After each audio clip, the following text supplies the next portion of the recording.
सावन के पावन महीने में रुद्राक्ष का पेड़ लगाने का अभियान आपने शुरू किया है। कहा जाता है कि भारत में करीब 300 प्रजातियां हैं रुद्राक्ष की, और जब एक बारी पेड़ लगता है तो करीब 3 से 4 साल इंतजार करना पड़ता है उसके फल के लिए।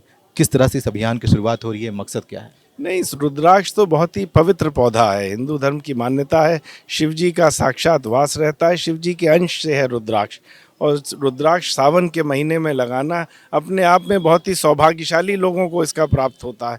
और सरोजनी नगर परिवार का संकल्प था कि हम हर गांव में, हर वार्ड में, हर पार्क में रुद्राक्ष के पौधे को लगाएंगे ताकि इसका लाभ पूरे हमारे सरोजनी नगर को मिले। तो आज बहुत ही गौरव से हम लोग ये बता रहे हैं कि आज हम लोग 200 रुद्राक्ष के पौधों का वृक्षारोपण कर रहे हैं सरोजनी नगर में।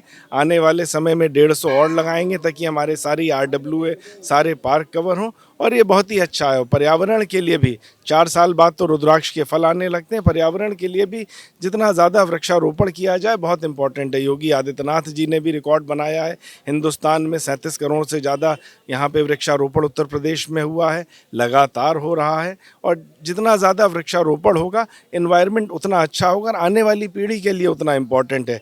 जिस हिसाब से ग्लोबल वार्मिंग बढ़ रही है, अब तक लगभग 2 डिग्री टेम्परेचर पोस्ट इंडिपेंडेंस आप बात करें, इंडस्ट्रियलाइजेशन के बाद बढ़ रहा है, जो कि डू और डाई सिचुएशन पे हम हैं।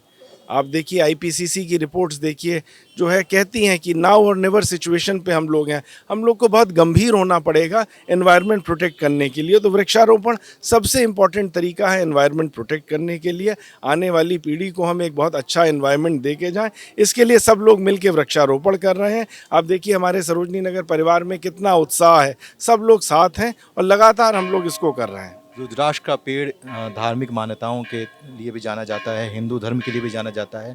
सभी हिंदू धर्म की बात करते हैं, सभी पार्टियां करती हैं, आप लोग राजनीति में हैं, तमाम नेता करते हैं, लेकिन बांग्लादेश में हिंदुओं के साथ जो हो रहा है वो क्या उचित है? बहुत गलत हो रहा है। देखिए बांग्लादेश में जो हो रहा है बहुत गलत हो रहा है हिंदुओं के साथ।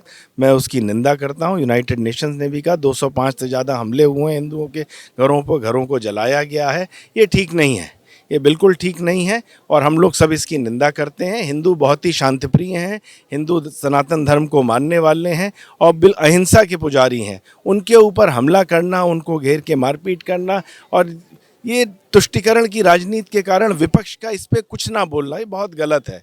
माननीय प्रधानमंत्री जी ने प्रधानमंत्री बांग्लादेश के अंतरिम प्रधानमंत्री से भी कहा है कि आप ये हमलों को रोकिए और उनको सुरक्षा दीजिए। तो क्या है कि यो हिंदू को पलायन दिया जाएगा भारत में? नहीं नहीं, हम लोग के पास CAA है। CAA इसीलिए लाया गया कि जो है कि वहाँ से जो शरणार्थी हैं, जो अल्पसंख्यक हैं, जिनके साथ वहाँ पे गलत कार्य हो रहा है, जिनके साथ वहाँ पे अन्याय हो रहा है, तो उनको तो हम शरण देंगे ही। लेकिन ये गलत है, इसको रुकना चाहिए, ये ठीक नहीं है। तो हमारे साथ थे सरोजनी नगर के विधायक राजेश्वर सिंह, जिन्होंने बताया कि रुद्राक्ष का पेड़ लगाना क्यों अनिवार्य है।